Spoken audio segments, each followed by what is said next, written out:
The voice rang out, sharp and commanding, slicing through the briny, sun-thick air. "You don't belong here, old man. Step off this ship." Heads turned. Conversations halted. Dockhands, tourists, and Navy cadets stood frozen. The confrontation unfolding on the deck of the USS Franklin, once a mighty warship, now a floating museum, still sacred to those who remembered her in flame. The speaker, a young officer in a spotless uniform, radiated authority. His chest was squared, every ribbon and stripe arranged to impress. But the man he addressed stood unshaken, tall, weathered, and silent. His coat was fraying at the edges, its color faded with time. Where metals once rested, there were only worn outlines. He held a cane, though he didn't lean on it. His spine remained impossibly straight. "I said leave," the officer barked, louder now, his voice a weapon drawn against the veterans. Silence. This is restricted ground, not a playground for memory. Still, the old man didn't move. His eyes, clouded but sharp,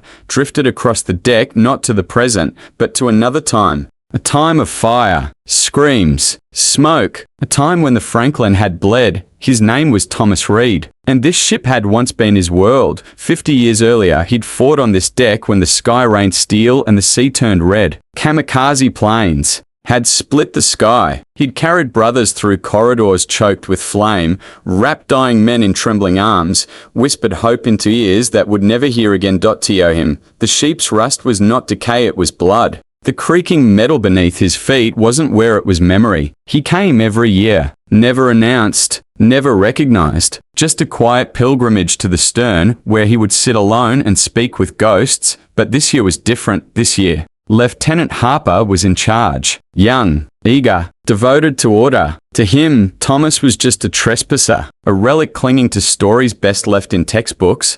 "I won't say it again," Harper warned, stepping closer. "Leave or I'll have you." Removed, Thomas said nothing. His grip on the cane tightened slightly, a movement almost invisible. But Harper saw it, and it stung. The crowd murmured. Some turned away, unwilling to watch. Others whispered, but no one stepped in. Then, from the far end of the pier, footsteps echoed. A line of figures emerged, Navy dress uniforms sharp in the sunlight. One by one, they ascended the gangway with purpose. At their front, Commander Fields, decorated, respected, known across the fleet. But today, he came not as a superior officer, but as a witness. He approached Thomas, halted crisply, and delivered a salute so sharp it seemed to cut the silence in half. Slowly, reverently, Thomas returned it. Harper's face paled. "What is this? Who authorized?" Commander Fields cut him off with presence alone. Then he turned to the gathered crowd. "This man," he said, "is Thomas Reed, survivor of the USS Franklin's darkest hour. When this ship burned, he stayed. When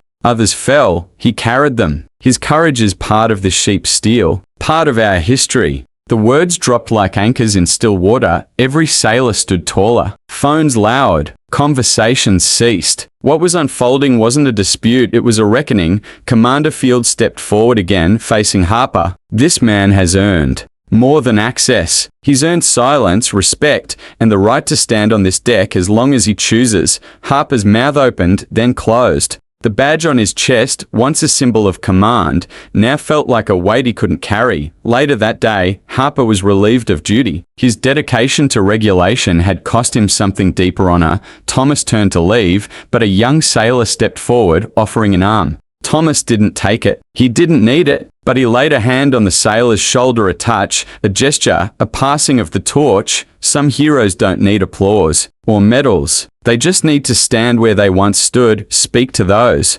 long gone, and remember. And sometimes the loudest thing in the world is the silence of dignity. This ship remembers him, and so do we. Do like story. Please subscribe for more.